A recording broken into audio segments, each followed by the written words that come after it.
Hello, lair fanatics. I am Rob here in my lair. Got my latest little costume piece that I got from Wish.com. I'm not gonna say it's the greatest thing in the world, but this was pretty darn cheap, and I like the way it fits. So, nice tunic, and yeah, I like wearing cool things and showing them off. This is a State of the Dungeon address for the episode, which took place on June 7th, 2018. The game was Dungeons & Dragons 5th Edition.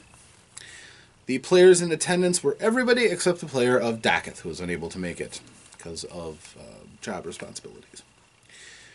This was a combat full encounter as the party was getting ready to penetrate into the true air temple for the Temple of Elemental Evil.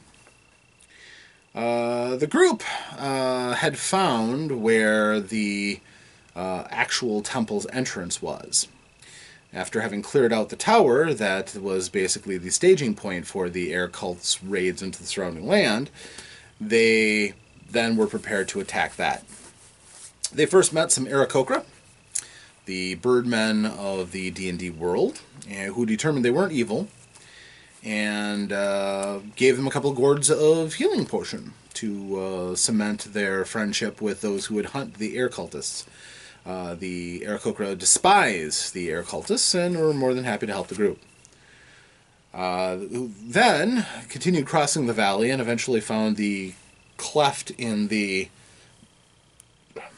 plateau that would take them to the passage to the air temple. Auric started scouting it, and did a good job. He was largely invisible, except he was jumped by 3 hurricanes, the air cult's monks, and had a bit of a dust up with them. That's not Auric's specialty. He's not good at taking on multiple opponents, especially by himself. So he was kind of in a hard way. Terran climbed up the cliff face to get up to him because he had gotten up to a stable for the flying creatures of the air cult, and it was above the plateau where the rest were. When he started climbing, and Glob cast him enlarge, so he got bigger and advantage on his climb checks, and then he just jumped into the boot of Terran as he climbed. The rest of the group ran down the defile to get up the staircase to help. They eventually pinioned the monks between themselves and Auric, who was actually doing a fairly good job of holding his own. The monks were only hitting him 1 time on average, and he's a tough dwarf with amassed quite a few hit points. So while he was taking a real beating, he did not die, and by the time the rest of the group got there, he had actually managed to injure one of the hurricanes fairly badly by thrusting his sword through the guy's leg. And the group just mopped them up after that. The hurricanes themselves are individually nasty in a one-on-one fight, but the group has out-leveled them to some extent, and when they're ganged up on, they're not that impressive. So they were defeated. Then the group went down into the air temple. There's a path that goes miles underground, until eventually they came out in what looked like the outer gates of a dwarven fastness. They got in. Doors really weren't locked and secured. They found a kind of a death trap, a zigzag area studded with archer holes, which they weren't attacked on, but something was on the other side looking at them. Until they got to the gate. They knocked on the gate. It was opened by an initiate of the air cult. Now the party decided that they should wear the feathered cloaks that they found in the tower, and this made them look a little bit more air cultish. So the initiate, who's not bright, starved, so his brain isn't working so well, he looked at them and goes, "Oh, can we do for you?" And they're like, "Well, we're bringing in a report from the outside. We need to talk to somebody." Okay, so he took them to the backup, a bard named Windharrow, who was trying to teach some cultists to play musical instruments to entertain the air prophetess, Arisi. He was failing because they are tone deaf. And he was extremely frustrated because he's a very good bard. And the group came up and they're like, hey, we're from outside. And he goes, really? Okay, I don't remember you, but that's fine. We've had a lot of recruits lately. I'll go and tell Arisi that you're here, and you can just relax yourself here. There's a nice little fountain. There's music, if you want to call it that. By the way, if you kill all of these guys, nobody will care. So if you could, you'd be doing me a favor, because they're terrible. And he leaves, slips out. The group's like, we can kill them? Cool! The killing commenced, and it was quick. I think everybody got to kill one of them, so that was good. Good bonding experience killing cultists. Well, then the group is like, well, we should go out and explore and see what's going on. So they got out before the greeting party was arranged. Probably one of the smarter things they've done in a while. And started exploring this dark, fallen dwarven city. They trekked down a side corridor and found a chamber where a couple of the Howling Hatred priests were bunking. Well, they just swept in and mopped them up. The priests barely had a chance to do much more than do their death gurgles. It was one-sided. And they're like, okay, well, there's not much loot here. There's not much treasure. What we did really isn't a huge impact. But then they started thinking, they're like there's this open corridor and everything. And we just killed a bunch of their initiates. They're going to come looking for us. And there's this wide open corridor, and we have lightning bolts and fireballs. This is a great opportunity to ambush them. So that's exactly what they did. They had set up a very nice kill zone.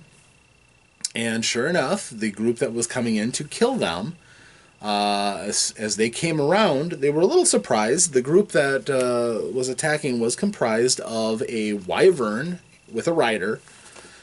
These are called Skyweavers, and they're going to hate them because they are potent spellcasters. They also had a pile of the Howling Hatred Initiates, who are cannon fodder. They're relatively easy to kill. A couple of Hurricanes, they're monks again. A priest, and a Wind Hero came along. So the group tees off. A fireball caught them when they were bunched up, getting ready to come in the corridor to the door where the group had murdered the initiates initially. The fireball inadvertently hit Wind Hero. It was a good one, too. He botched his saving throw. But it hit a lot of the people they didn't see coming around the corridor, as well as that wyvern and his rider. The other thing that happened that was significant was that Terran hit the wyvern with a tripping maneuver, and kind of reveals that the Battlemaster fighter, a lot of their abilities are kind of BS. With being able to use them with any weapon under any circumstance, some of them are just a little far-fetched. But rules is written, right? So he hit him, he executed his maneuver, the wyvern did not succeed at his maneuver, and a trip attacking on something that's flying means that it falls. So it went whoosh, flap, flap, flap. Oh, I can do this better. Wyvern, right here. Flap, flap, flap. Slammed into the ground on top of his rider, which was certainly not what he had intended when he got up in the morning. So through the pile, a lightning bolt peels off through the group, doing more damage, and a grand fracas opens up. Combat does take a while, and this was a good portion of the night. They did an excellent job pinning down the wyvern and hitting it with ranged attacks. The initiates died pretty much from the initial fireball. The hurricanes moved up to attack, but as soon as they moved up to attack, the person they were attacking turned around and took them out. A boar just eviscerated one of them. His smite attacks are pretty devastating. The priest who got hit, there were two of them. One stepped forward to continue fighting, the other one ran away to tell everybody else. And Wind Hero turned himself invisible so he could escape as well. Not the bravest guy.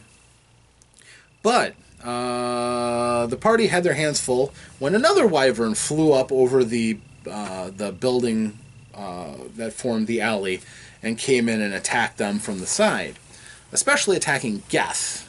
Again, sorcerer, no armor, you would think that would be a liability, and usually you're right. The wyverns had some pretty nasty poison too, not just inflicting significant damage, significant, it's 76 damage, but inflicting the poison state on the person who's hit, so it's really bad. But they managed to avoid all the poison. Fortunately, having dwarves helps. And Geth got some incredible luck on his side, threw a lightning bolt up at the caster and his wyvern, and then basically just climbed up and shocking grasped the wyvern to kill it. Sometimes his bravado is shocking, but it oftentimes comes at a point when it's perfectly appropriate. And we found out his shocking grasp robs the person who's hit of their reaction, so he can then scamper out of the way without worrying about a retaliatory strike. A combination of just general party shredding, individual heroics pretty much all around. Globthroat throat has one fireball, and then it was all just firebolts, because the group was too enmeshed with the enemies to single out for fireballs. And for the most part, the party won, took some damage, used up some resources, but at the end of the night, they were left alone on the battlefield, and it got quiet when the last wyvern shrieked and died. So, that was the night. Lots and lots and lots of fighting, and good times all around. The guys got to use all of their new combat skills and tactics and stuff that they've been holding on to. And next we will see what they do with that. So, I am Rob, here at the Lair of OmnusI, and this was my State of the Dungeon address. I hope you have many safe and profitable adventures. Farewell.